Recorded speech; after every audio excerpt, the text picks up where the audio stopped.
clinical points related to the spinal cord injuries. So first we'll talk about conus medullaris syndrome. Conus medullaris syndrome की हम बात करें तो tell me like conus medullaris, you know, it's the lower tapering end of the spinal cord lying within which vertebrae? Who will tell me? Conus medullaris lies within which vertebrae?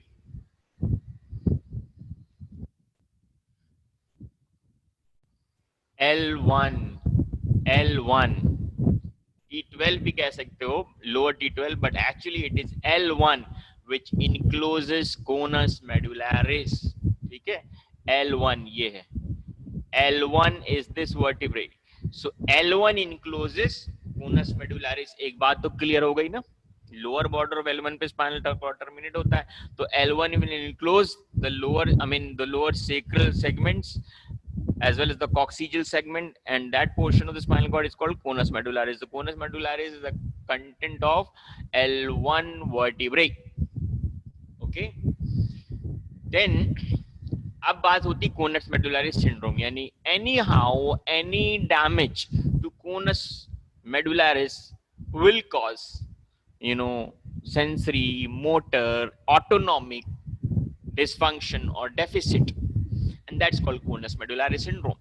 ठीक है, तो सबसे पहले इसके बारे में बात करेंगे कि हम कॉज ऑफ इंजरी क्या हो सकती है, यानी कि कोनस मेडुलारिस में इंजरी किस तरह से हो सकती है।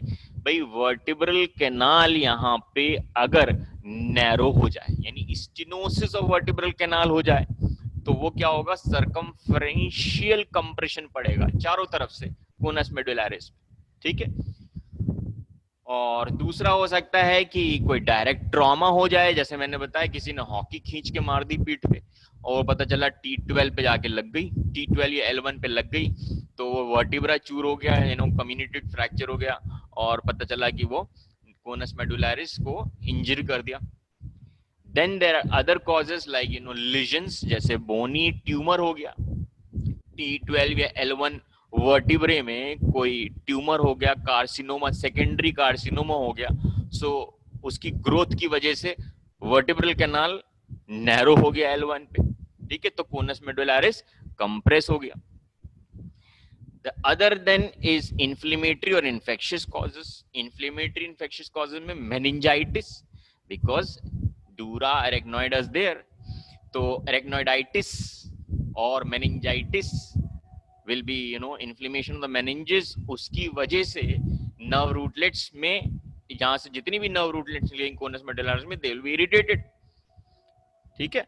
तो different causes include, as I told you, vertebral canal stenosis, it may be a direct trauma, or it might be a lesion, bony lesion, और it might be an infective causes. तो सबसे पहले कोनस मेडुलारिस के बारे में लिखोगे इसका cause of injury, ठीक है।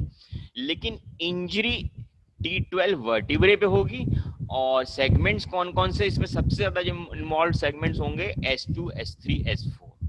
Why we taking it into consideration? Because हो सकता है कि lower lumbar or upper sacral will also be involved, but S2, 3, 4 means we are focusing on the autonomic outflow, parasympathetic outflow. तो ये conus medullaris में segments पे injury होगी, okay. अब तीन तरह के तुम्हें स्पाइनल कॉर्ड, जैसे मैंने बताया तीन तरह के, क्योंकि अभी यू आर जस्ट बिगिनर्स, तो तीन चीजों पे ध्यान देना है। सेंसरी डेफिसिट क्या होंगे, क्योंकि स्पाइनल कॉर्ड के डॉर्सल हॉर्न्स में क्या आ रहे हैं, सेंसरी न्यूरॉन्स, तो सेंसरी न्यूरॉन्स इन सेगमेंट्स में कहां से आते हैं उनके बारे में सोच लेना, सेंसरी डेफिसिट। फिर इन सेगमेंट्स में, यानी कि लोअर सेक्रल सेगमेंट से मोटर न्यूरॉन्स, यानी एंटीरियर हॉर्न से जो इफरेंट्स निकलेंगे वो क्या सप्लाई कर रहे हैं उसके बारे में सोचना। फिर S2, S3 और 4 में लेटरल हॉर्न भी होता है, दैट मींस पैरासिम्पैथेटिक आउटफ्लो होता है, उस पे जो डैमेज होगा इंजरी की वजह से वो क्या क्या नुकसान होगा उसके बारे में सोचना। You have to think, like this I am developing in this, inculcating you in this power of diagnosis like thinking about clinical conditions क्या हो सकती हैं इस रीजन में अगर इंजरी हुई सेक्रल सेगमेंट्स में, तो सेंसरी लॉसेस क्या क्या होंगे, मोटर लॉसेस क्या क्या होंगे, एंड ऑटोनॉमिक लॉसेस क्या क्या होंगे।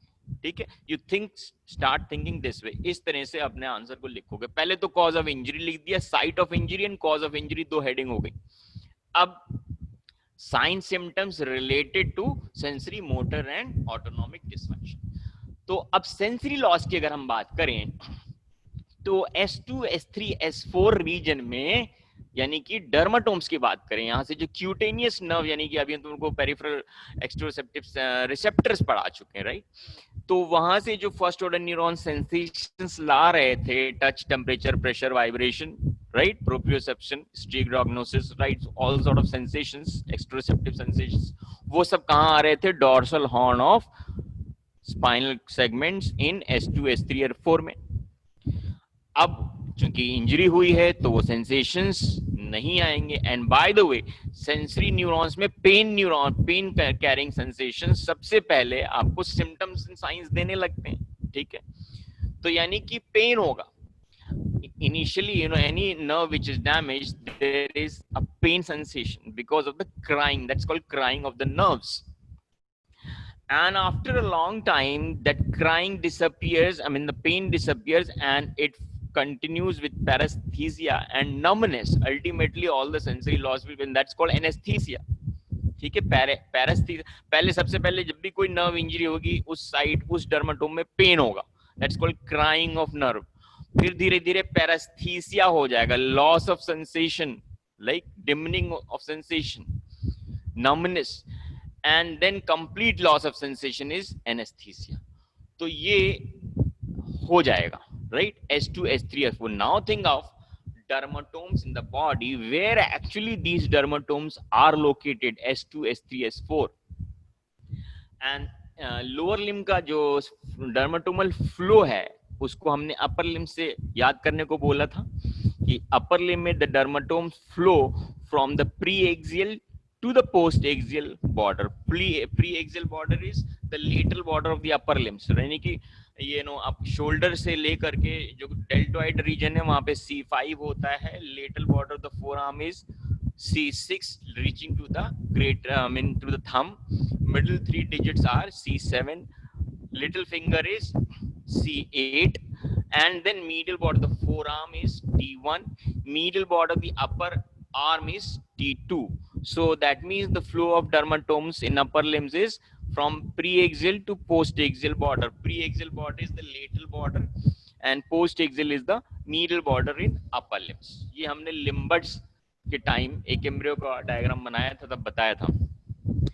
Now because of the rotation of limb buds, remember the upper limb buds, they got rotated around 90 degrees laterally, while the lower limb buds, they got rotated medially by 90 degrees. So the pre-axial border in lower limbs is the medial border and the post-axial border is the lateral border. And you know the dermatomes flow along the pre-axial border and converge along the post-axial border. तो lower limbs का जो flow होगा डर्माटोम्स का, that is L1 to S3. तो L1 is the middle side of the groins, upper thighs. ठीक है, अपर Thai से जाएंगे, middle border of the thighs, middle border of the legs, and till the greater toe, and you reach to the greater toe with L4, right? Then middle three toes by L5 and little toe by S1. Remember Babinski sign, how to elicit Babinski sign, and that's along the lateral border of the foot, and that is S1. Then through tendo Achilles, it ascends back of leg, back of thigh, and ultimately in converges into the perineum, and that is the perianal region. Gluteal region का separate है, वो अलग से पढ़ा चुके हम। So कहीं ना कहीं I am focusing कि ये जो dermatomes हैं S2, S3, S4, ये कहाँ मिलेंगे? perineum में मिलेंगे, in the perianal region में। तो इस वजह से बता रहे सेंसरी लॉस की अगर हम बात करें कॉनस मेडुलैरिस सिंड्रोम में, there will be anaesthesia and in perineum, and this region is called, conus medullaris में जो सेंसरी लॉस होगा, that will that will be in the perineum as well as in the medial side of the upper thighs. ठीक है, remember जो हमने एक बार अभी पूछा था nerve supply of scrotum, I think last lecture में ये एमसीक्यू था, nerve supply of posterior two-thirds of the scrotum, and that was from the scrotal perineal branches of the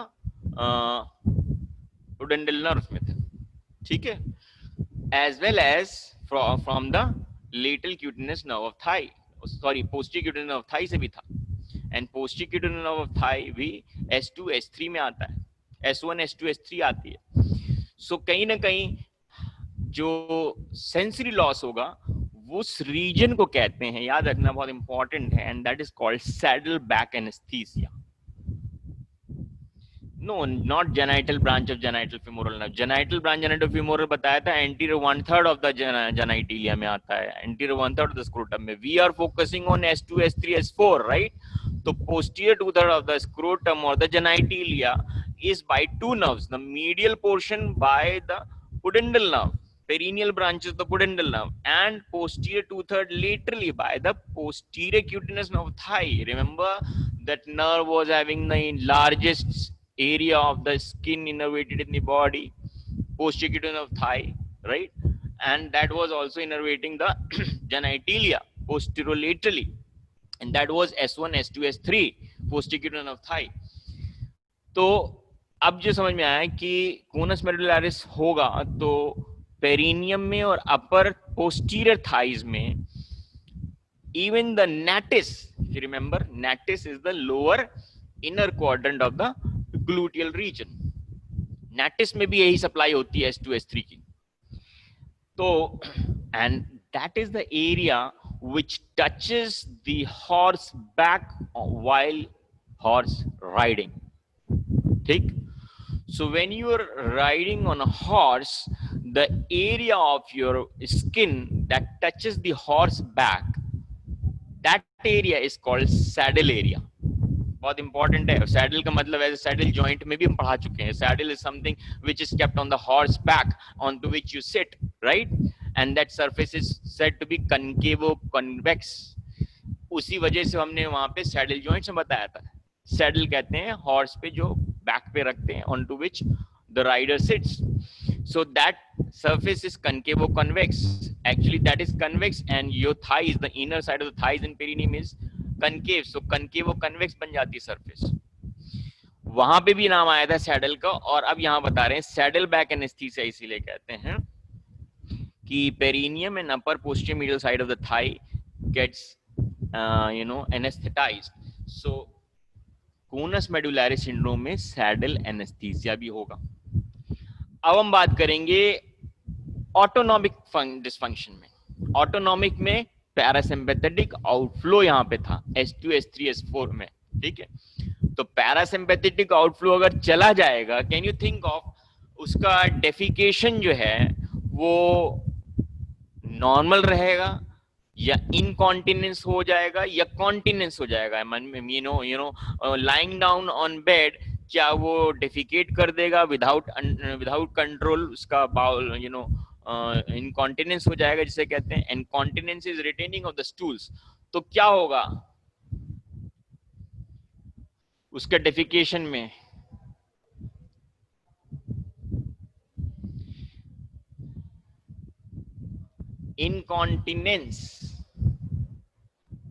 incontinence means loose हो जाना, यानी कि जिसे कहते हैं ना बेड पे टॉयलेट हो जाना, बेड वेटिंग जिसे कहते हैं. इनकॉन्टिनेंस ब्लैडर की अगर बात करें, एंड एक मसल भी पूछी थी, आई थिंक तो मिड टर्म एग्जाम में भी पूछी गई थी कि which muscle is mainly responsible for maintaining the continence of rectum और एनल कैनाल.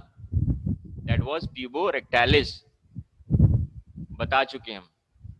ये कहाँ पहुंच गए डार्टोस मसल, कुछ पता ही नहीं आ रहा याद. डार्टस से क्या मतलब है? It was puborectalis. बताया गया था, वो भी मैंने बताया था कि स्क्वाटिंग पोजीशन में डेफिकेट करने में एडवांटेज क्या था कि वो प्यूबोरेक्टालिस का रोल आता है, जिसकी वजह से कॉन्टिनेंस बेटर मेंटेन रहता है. why is that position called a better position for defecation? Anyways, the purpose I'm telling is कि स्फिंक्टर मैकेनिज्म की अगर बात करें तो मैं पहले ही से बता चुके हैं सिंपैथेटिक एंड पैरासिम्पैथेटिक में दो फिगर्स थी, fear, fight and phobia is sympathetic. तो मैंने बताया था जब फियर, फाइट, फोबिया होता है, in these circumstances your all sphincters undergo constriction, यानी डाइजेशन की जो पेरिस्टालिसिस है वो डिले हो जाती है because pyloric, anal sphincters, urethral sphincters ये सब कंस्ट्रिक्ट हो जाते हैं। एंड पैरासिम्पैथेटिक क्या कराता है? That causes stomach gastric emptying, that causes voiding of urine, that causes defecation, helps in defecation, यानी कि ये स्फिंक्टर्स को रिलैक्स कराता है पैरासिम्पैथेटिक। ठीक, तो अब S2 S3 S4 पे इंजरी हुई, पैरासिम्पैथेटिक आउटफ्लो इंजर्ड हो गया, तो एनल स्फिंक्टर का क्या होगा? Anal sphincter will be constricted और रिलैक्स्ड।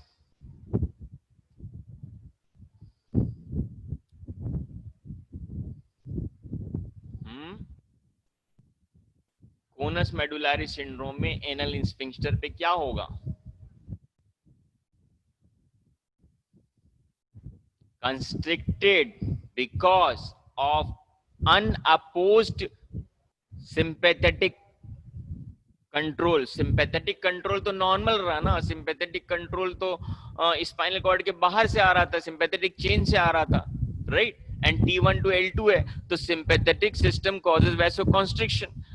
एंड जब पैरासिम्पैथेटिक इंजर्ड हो गया है तो there will be over dominance of sympathetic control, so that will cause constriction of the anal and urethral sphincters, so that means there will be constipation, ठीक है, and there will be retention of urine, यानी bowl bladder में क्या होगा? there will be retention of urine and retention of fecal matter, that is constipation। ये important है, बहुत सारी कंडीशंस में उल्टा होता है, जहां पे क्या होता है सिंपैथेटिक कंट्रोल खत्म हो जाएगा तो उस कंडीशंस में वेटिंग ऑफ द बेड हो जाएगा, सॉइलिंग द बेडशीट हो जाएगा। क्यों?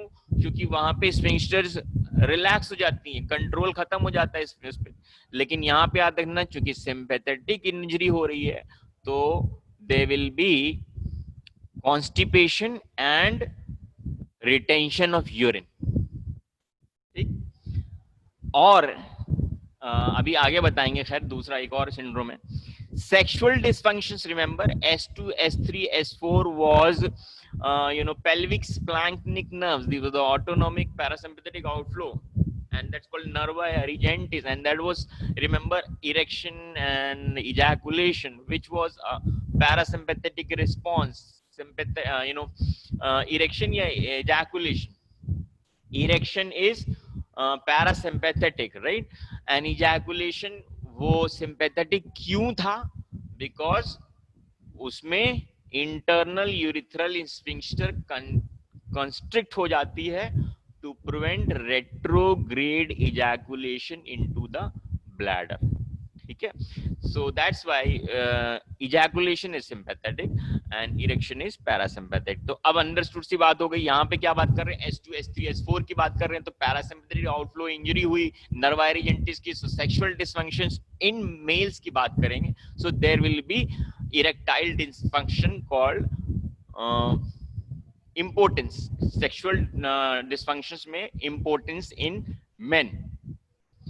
तो ये तीन, यानी कि इसमें 5 हेडिंग्स हो गई तुम्हारी कोनस मेडुलारी सिंड्रोम में। याद रखना कि site of injury, cause of injury, then sensory loss, motor loss, autonomic. हाँ, मोटर इसमें नहीं लिखा है। मोटर में क्या होगा भाई कोनस मेडुलारिस में? यानी कि मसल्स, यानी कि लंबर प्लेक्सस, लंबोसेक्रल प्लेक्सस की इंजरी होगी तो भाई क्या होगा? लोअर लिम्ब मसल्स की पैरालिसिस हो जाएगी, ठीक, जिसे कहते हैं पैराप्लेजिया, ठीक। एंड लोअर लिम्ब की मसल्स पैरालाइज होंगी, लेकिन वो फ्लैसिड होंगी या कहते हैं कॉन्ट्रैक्चर वाली होंगी। Which type of paralysis? Lower motor neuron पे किस तरह की पैरालिसिस होती है?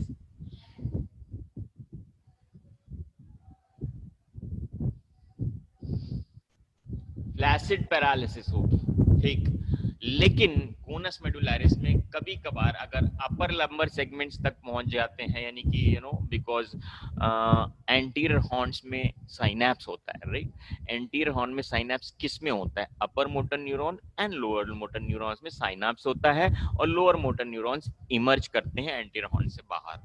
तो अगर इंजरी डीप है, यानी कि एंटीरियर हॉर्न्स क्रश हो रहे हैं, तो फिर हो सकता है कि upper motor neuron type of injury भी पाई जाए, ठीक है।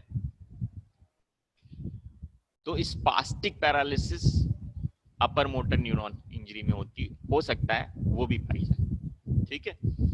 अब एक मिलता जुलता एक और सिंड्रोम है, that is called cauda equina syndrome. Conus medullaris syndrome इससे रिलेटेड था, L1 पे इंजरी से, कोनस मेडुलैरिस की इंजरी से। अब बात हो रही कॉर्डा इक्वाना। कॉर्डा इक्वाना मैंने बताया था L2 वर्टिब्रे के लेवल पे 40 नर्व रूट्स होती हैं, L3 वर्टिब्रल लेवल पे कितनी हो जाएंगी? 36 हो जाएंगी। L4 वर्टिब्रल लेवल पे कितनी हो जाएंगी? 32 नर्व रूट्स हो जाएंगी, रॉटेड। तो इस तरह से 4 नर्व रूट्स कम होते जाएंगे बिकॉज दे इमर्जिंग आउट। तो कहीं ना कहीं कॉर्डा इक्वाना का जो साइट ऑफ इंजरी है वो भी रहेगा अपर लंबर ही, याद रखना।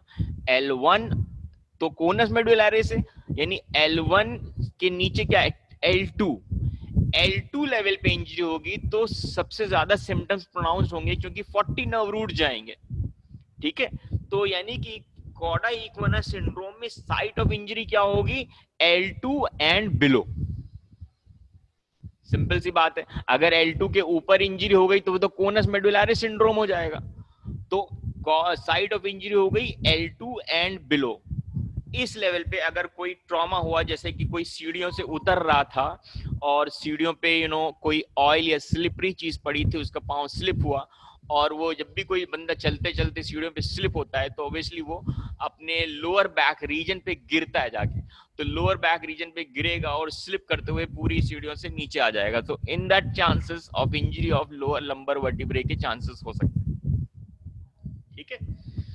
तो कॉर्डा इक्वाना सिंड्रोम में मोड ऑफ इंजरी भी लिख सकते हो, स्लिपिंग फ्रॉम द स्टेयर्स लिख सकते हो, क्योंकि कोई खड़ा हुआ इंसान वर्टिकली अगर गिरेगा तो वो अपने हैंड्स पे गिरेगा या साइड्स पे गिरेगा, बट जब स्लिप होता है स्टेयर्स पे तो नॉर्मली लोअर बैक पे ही गिरता जाके।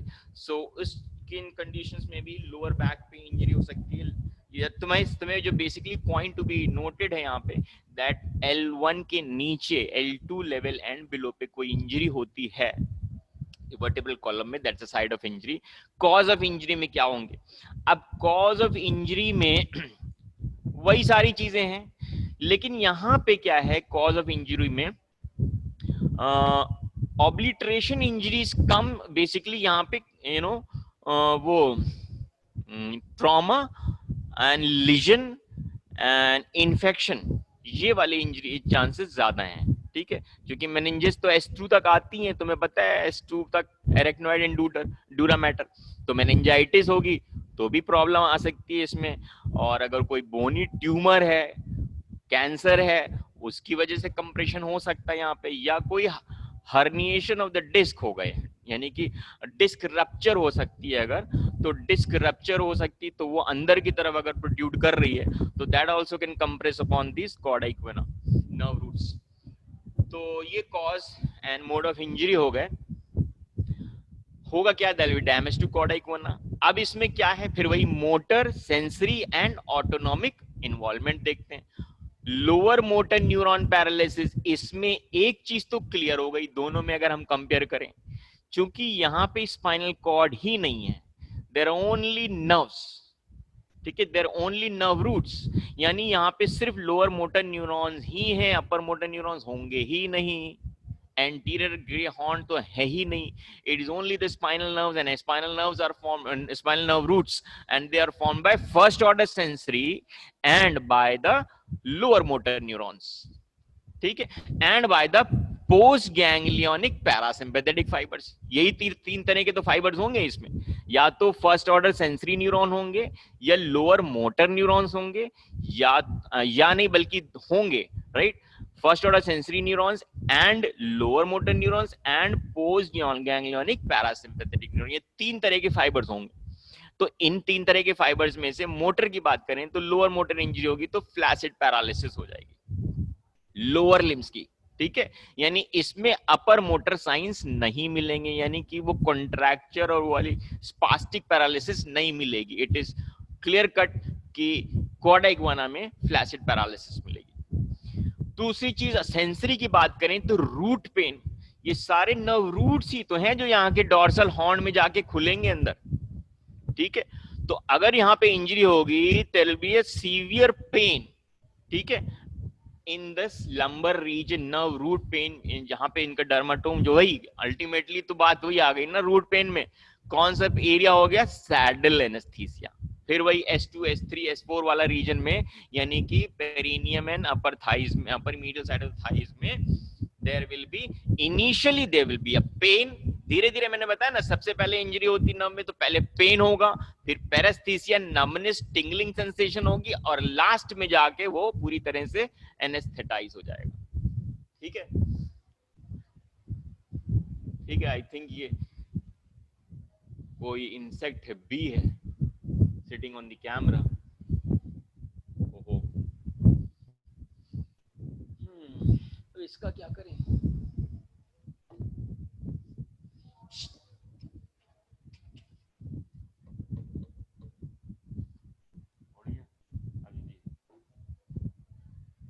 स्लाइड दिख रही है ना? ओके, वो उड़ जाएगा बाद में। There's a bee sitting on the camera lens. Okay, so pain वाला तो फंडा क्लियर है, पेन वाला फंडा पूरा वही रहेगा, यानी saddle anaesthesia, same as in case of conus medullaris, उसमें ज्यादा कुछ फर्क नहीं आएगा। बाउल ब्लैडर की बात करते हैं तो बाउल ब्लैडर में एक फर्क आएगा।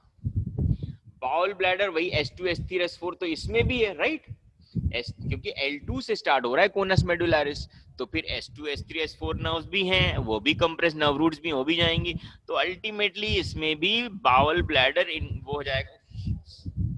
बाउल ब्लैडर में वही क्या, कॉन्स्टिपेशन एंड यूरिनरी रिटेंशन होगा, लेकिन इंपॉर्टेंट पॉइंट ये है that it will be late. ये इनिशियल, और एक बात है, जब बाउल ब्लैडर इन्वॉल्वमेंट होता है इट इज पेनलेस, तो इसमें दिक्कत ये हो जाती है कि डायग्नोसिस बनाने में सर्जन या ऑर्थोपेडिशियन को समय लग जाता है, और इस केस में एक बात बताएं, ये type of injury is irreversible, और अगर इरिवर्सिबल इंजरी होती है और डायग्नोसिस देर से बनती है, patient can sue the doctor and can call him in the court because of late diagnosis and because of permanent damage. It's an irreversible injury if diagnosed late. तो इस वजह से इसमें मेडिको लीगल केसेस बहुत आते हैं court में, conus क्वाडा इक्वाना के और कोनस मेडुलारिस के। तो ये चीज याद रखना कि ये डायग्नोसिस जल्दी बनानी पड़ती है, और वो भी MRI से डायग्नोसिस बनेगी इसकी, ठीक, डेफिनेटिव डायग्नोसिस MRI से बनेगी। तो बाउल ब्लैडर लेट होगा इसमें, ठीक है, उसमें अर्ली होगा। अर्ली देखो, अर्ली एंड लेट में क्या है एक्चुअली, कोनस मेडुलारिस में स्पाइनल कॉर्ड क्रश हो रहा, और स्पाइनल कॉर्ड में एंटीरियर हॉर्न्स और लेटरल हॉर्न्स, जितने भी हॉर्न्स हैं वो क्रश होना, that mean cyton of lower motor neuron they lie in the anterior horn. अगर कोई नर्व का साइटोन डैमेज होगा तो there will be immediate repercussion, यानी immediate there will be a sensory, immediate that neuron will be lost, I mean damage. अगर हम उसके exons, and ये क्या है, ये सारी एक्सॉन्स है ना, इनके सारे साइटोन्स कहां पे थे, एंटीरियर हॉर्न में थे, कोनस मेडुलारिस में थे। तो कोनस मेडुलारिस पे डैमेज का मतलब साइटोन्स चले गए किसके, लोअर मोटर न्यूरॉन्स के, तो इमीडिएट लॉस होगा। बाउल ब्लैडर का मतलब थोड़ा अर्ली होगा, क्योंकि स्पाइनल नर्व्स डैमेज हो रही हैं, तो फिर तो ये इसमें टाइम लगेगा, क्योंकि वहां से तो इंपल्स आ रही है ऊपर से, यहाँ पे इंजरी हुई है मान लो बीच में, तो इस वजह से bowel bladder involvement is late in cauda equina. ये सब थोड़े से डिफरेंसेस हैं, you know there will come sometimes differences भी पूछ लेते हैं दोनों में, ठीक है। दोनों में कॉमन फीचर्स क्या हैं, ठीक है। Conus medullaris syndrome, cauda equina syndrome, common signs and symptoms क्या हैं? 95% केसेस में दोनों ही, like you know, you have two patients, let's imagine like you have two patients in front of you, one is from conus medullaris syndrome, one is suffering from cauda equina syndrome. Both of them will complain of back pain, low back pain, right? और ये सबसे ज्यादा common symptom है low back pain, and मैंने बताया था root pen भी कहते हैं इसको, कॉडा इक्विना में इसको रूट पेन भी कहते हैं। 97% में सबसे ज्यादा अगर which is the commonest symptom पूछा जाएगा तो it is low back pain. फिर उसके बाद सेंसरी लॉस भी है, दैट इज सैडल एनेस्थीसिया, दोनों ही कंडीशन में सैडल एनेस्थीसिया भी होगा, नेक्स्ट कॉमन सिम्टम। फिर बावल और ब्लैडर में अगर देखा जाए तो bladder dysfunction is much more common than the bowel, ठीक है। यानी यूरिनरी रिटेंशन जो है, अब यूरिनरी देखो 92% केसेस में ब्लैडर डिस्फंक्शन नोटेड है। और इसको क्लिनिकली कैसे डायग्नोस करेंगे? एक तो वो खुद बता रहा है कि मुझे साहब टॉयलेट नहीं हो रहा है, प्रेशर लगाने पे भी यूरिन नहीं पास हो रहा है, एक तो वो हिस्ट्री हो गई। दूसरी चीज एग्जामिनेशन, एक क्लिनिकल एग्जामिनेशन में क्या करोगे, you will palpate the lower abdomen, ठीक है, जिसे कहते हैं सुप्रा प्यूबिक रीजन में। Normally you know urinary bladder पढ़ाया गया है, it's a truly a true pelvic organ in a voided bladder, but because of the filling of bladder 500 ml के ऊपर जैसे मतलब आ जाता है 250 ml सबसे ज्यादा भरने लगता है, तो it reaches in the supra pubic region. तो अगर फुल ब्लैडर है तो you can palpate it in the supra pubic region. तो palpation of bladder due to urinary retention, एक ये क्लिनिकल साइन आपको कंफर्म कर देगा कि इसका यूरिन फुल है ब्लैडर। तो bladder dysfunction is more common than bowel. Bowel dysfunction भी होगा। बावल डिस्फंक्शन से क्या होगा, एब्सेंट और डिक्रीज रेक्टल टोन। ये कैसे पता चलेगा, यानी कि पर रेक्टल एग्जामिनेशन करेंगे, डिजिटल एग्जामिनेशन से you can feel normally digit pass करने से you will feel the tone of the muscles, muscles तो स्फिंक्टर हो गई है ना, अंदर जा करके ब्लैडर वॉल की टोन यू नो बिल्कुल फ्लैसिड हो चुकी होगी, ठीक है, because tone of the bladder remember is maintained by parasympathetic, ठीक है। अदरवाइज स्फिंक्टर तो तुम्हें बता ही दिया है, वो तो ऑटो सिंपैथेटिक है, वो तो कंटेस्टेड है, तभी तो कॉन्स्टिपेशन। सेक्सुअल डिस्फंक्शन जो होगा उसमें चूंकि erection is a parasympathetic response, तो importance in men and that is checked by absent or decreased bulbocavernos reflex जो होता है you know इसको erection के लिए reflex check करते हैं, that you will find there is absent or decreased bulbocavernos reflex। ये तो हो गए तीनों, sensory, motor and autonomic को check कर लिया आपने। It is important to note यहाँ पे that the painless urinary retention, देखो ये urinary retention उसको हो रहा है, उसकी वो कभी ये नहीं बताएगा साहब दर्द रहा कुछ नहीं रहा, वो बस 2-3 दिन तक इंसान नॉर्मली सोचता है नहीं हुआ, लेकिन अल्टीमेटली इट्स पेनलेस, राइट। तो पेनलेस होने की वजह से क्या होता है, often has the greatest predictive value as a standalone symptom, but is unfortunately indicative of late, often irreversible। देखो अगर ये ऊपर से जितने भी सारे पॉइंट्स हैं लो बैक पेन के, कम से कम बहुत सारे 8-10 रीजन हो सकते हैं, 20 रीजन हो सकते हैं, तो they have a differential diagnosis. Saddle anaesthesia के भी बहुत सारे रीजन हो सकते हैं, right, regarding spinal injuries.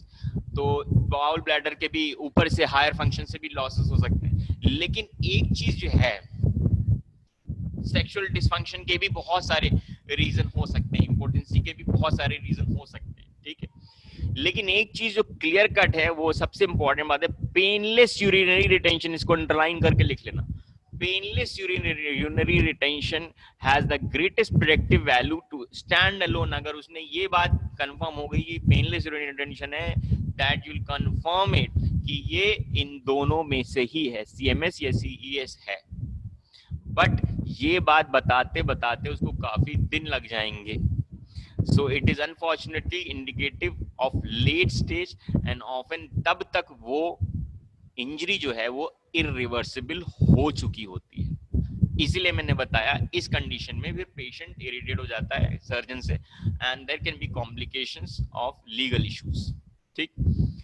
Lower motor neuron signs in legs, motor dysfunction भी होगा लोअर मोटर में। क्या?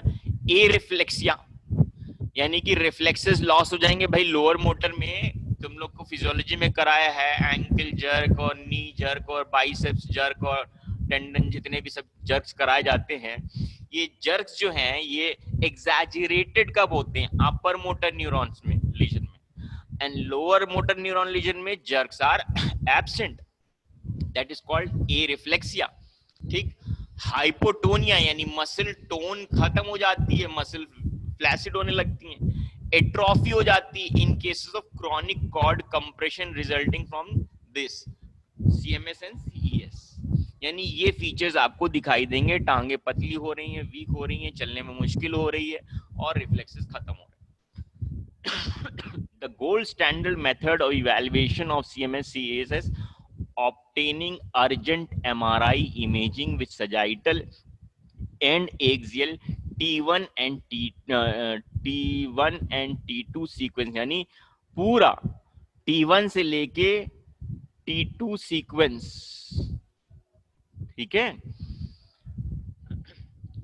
MRI का आप ये सेक्शन कराओगे, इमीडिएट MRI, इमीडिएट MRI, ताकि मैंने बताया ना इरिवर्सिबल चेंजेस ना हो जाएं, इसलिए इमीडिएट MRI करा लेनी होती है।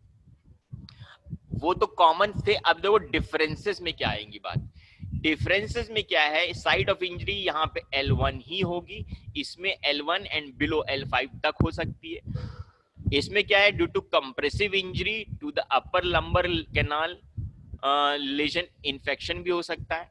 इसमें due to stenosis of lumbar canal lesion infection. तो इंपॉर्टेंट बात यह है कि इसमें कंप्रेसिव इंजरी से होगा, क्योंकि ये कॉर्ड है। ठीक है, तो कॉर्ड के कंप्रेशन से ये सारी चीज। एक और चीज है कि इसमें बाइलेटरल चेंजेस आएंगे, यानी दोनों left and right lower limbs में दोनों में चेंजेस आएंगे, क्योंकि conus medullaris is a solid structure, because of compression there will be bilateral changes. क्योंकि ये नर्व रूट से हो सकता है, एक साइड की नर्व रूट्स में कोई भी लीजन है जो यूनिलेटरल ग्रोथ कर रहा है व्हाटएवर, या इंजरी हुई है, तो इसमें बाइलेटरल होने का एक डायग्नोसिस आसान हो जाती है। अगर सिम्टम साइंस बाइलेटरल हैं तो more chances of CMS. Saddle anaesthesia दोनों में होगा। ब्लैडर एंड बाउल इन्वॉल्वमेंट मैंने बताया अर्ली होगा, और इसमें बाउल ब्लैडर इन्वॉल्वमेंट लेट होता है कॉर्डा इक्वाना में। सेक्सुअल डिसफंक्शन जो होते हैं वो दोनों में होंगे। ठीक है, इसमें भी it is important to note that in case of isolated CMS, ठीक है, कोनस मेडुलारिस में आइसोलेटेड केस है, यानी कि इसमें डीडी का जो है यानी कि ओवरलैपिंग साइन सिम्टम्स नहीं आ रहे हैं, आइसोलेटेड केस ऑफ सीएमएस है, यानी सिर्फ कोनस मेडुलारिस पे ही इंजरी हुई है, तो lower motor deficit of the lower extremities are more often bilateral and symmetric. Mainly याद रखना patellar and tendo achilles दोनों ही रिफ्लेक्स जाएंगे, क्योंकि कॉर्डा इक्वाना में L1 L2 ऑनवर्ड स्टार्ट होते हैं, तो यानी कि ये वाले जो सीक्वेंस हैं upper side, upper portion of the thighs, वहां से डैमेज हो जाएगा। तो इसमें एक तो ये बात है कि बाइलेटरल इन्वॉल्वमेंट होगा और पेटिलर रिफ्लेक्सेस भी जाएंगे। अगर हम कंपेयर करें कॉर्डा इक्वाना में, तो लोअर मोटर न्यूरॉन इंजरी होगी लोअर लिम्स में, इसमें भी ए रिफ्लेक्सिया, हाइपोटोनिया, एट्रोफी सब होगा, लेकिन इसमें चूंकि कॉर्डा इक्वाना L2 एंड बिलो होता है, ठीक है, तो इसमें क्या होगा, L1 L2 स्पाइनल नर्व्स हो सकता है बाय द वे तब तक निकल गई हो अपने करस्पॉन्डिंग वर्टिब्रल फोरामेन से, तो इसमें पैटेरल रिफ्लेक्स जो है वो हो सकता है स्पेयर हो जाए। ठीक है, इसमें टेंडो एक्लिस तो लॉस्ट होगा पक्का, tendo Achilles is reaching the lower I mean sacral segments, और ये लोअर लंबर रीजन में आता है पैटेलर रिफ्लेक्स। ठीक है, तो पैटेलर रिफ्लेक्स इन्वॉल्व हो रहा है, तो दैट मींस सीईएस नहीं बल्कि सीएमएस। ऑल्सो अच्छा एक और बात है, इसमें 100 मैंने बताया था लोअर मोटर ही होगा, इसमें अपर मोटर न्यूरॉन साइन भी मिल सकते हैं, जैसे स्पास्टिसिटी एंड हाइपर रिफ्लेक्सिया के चांसेस हो सकते हैं, क्योंकि ये एंटीरियर हॉर्न पे इंजरी हो रही है, तो एंटीरियर हॉर्न पे अपर मोटर न्यूरॉन डिसेंड करते हैं, साइनैप्स करते हैं लोअर मोटर न्यूरॉन से, ठीक है। So there was the differential differences between the two. And कभी कभार ऐसा हो सकता है कि कोई ट्यूमर है, कोई ग्रोथ है वर्टिब्रल कैनाल में, जो कोनस मेडुलैरिस को भी कंप्रेस कर रहा है एंड स्पाइनल नर्व रूट्स को भी कंप्रेस कर रहा है। So that means you will have both syndromes can be inclusive sometimes depending upon the size and side of the lesion. You can have a mixed features of both, ठीक है। L3 L5 nerve roots जो है इन reason पे अगर injury हो रही है तो there are you will have features of both, ठीक है।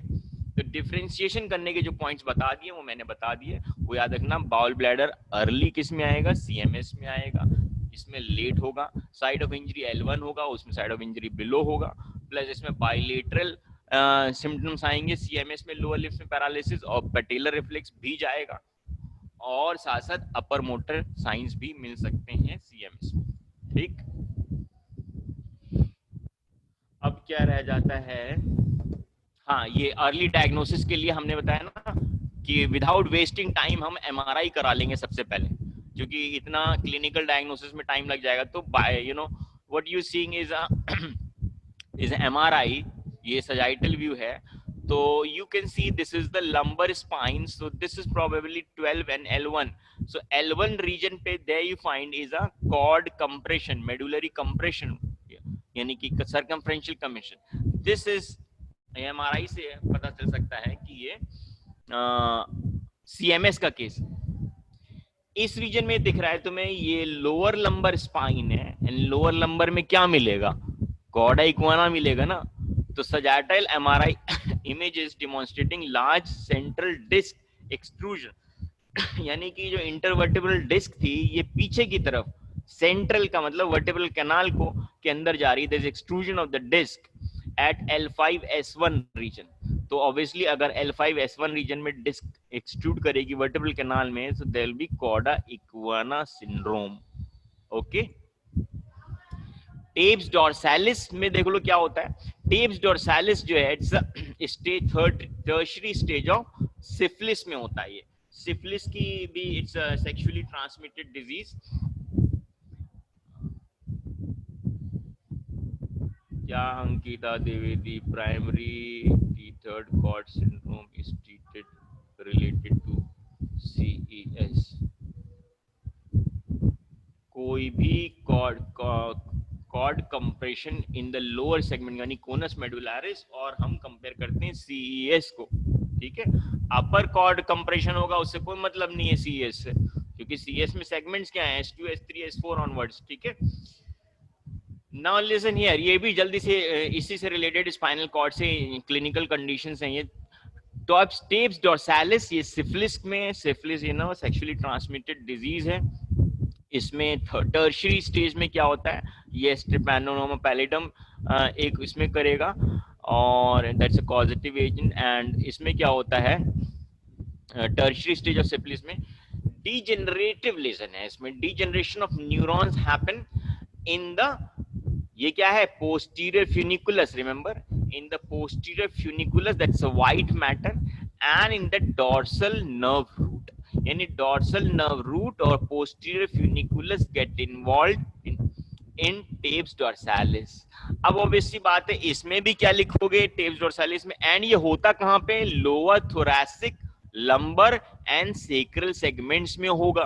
तो इन रीजन्स में अगर होगा, और साथ साथ क्या लिखा है कि इस वजह से क्या इसमें मोटर लॉस नहीं होगा भाई, साफ सुथरी बात है। ये देखो, ये एंटीरियर हॉर्न में कोई दिक्कत नहीं है, एंड एंटीरियर नर्व रूट में कोई दिक्कत नहीं है, तो इसमें सेंसरी लॉस होगा और पेन होगा इनिशियली। तो there will be severe pain in the lower limbs, and ultimately इसमें सेंसरी लॉस हो जाएगा लोअर लिम्स में, पेरिनियम में, अगर लोअर लंबर सेक्रल रीजन में इन्वॉल्व है, ठीक है। तो ये इंपॉर्टेंट पॉइंट हो गई कि सेंसरी इनर्वेशन से रिलेटेड है। और ये पोस्टीरियर फ्यूनिकुलस में क्या थे, second order neurons, sensory neurons reaching to the medulla और थैलेमस, ठीक है। तो फर्स्ट ऑर्डर न्यूरॉन्स यहाँ पे होते हैं, सेकंड ऑर्डर सेंसरी न्यूरॉन्स यहाँ पे होते हैं। तो इन दोनों में अगर इंजरी होगी तो आई मीन इन्फेक्शन होगा तो ये सेंसरी लॉस हो जाएगा। अच्छा एक मिनट, ये एक और चीज देख लो, ये है आगे एंटीरियर हॉर्न में अगर कोई इन्फेक्शन है, वायरल इन्फेक्शन है, दैट इज पोलियो वायरस का इन्फेक्शन जो होता है वो कहाँ रिसाइड करता है, एंटीरियर हॉर्न सेल्स में, and that is called poliomyelitis. अब एंटीरियर हॉर्न सेल में इमेजिन अगर इंजरी होगी तो कंफर्म क्या हो जाएगा, लोअर मोटर न्यूरॉन पैरालिसिस हो जाएगी, वहीं से तो निकल रहे थे लोअर मोटर न्यूरॉन्स। ठीक है, तो पोलियोमाइलिटिस हो गया इसमें।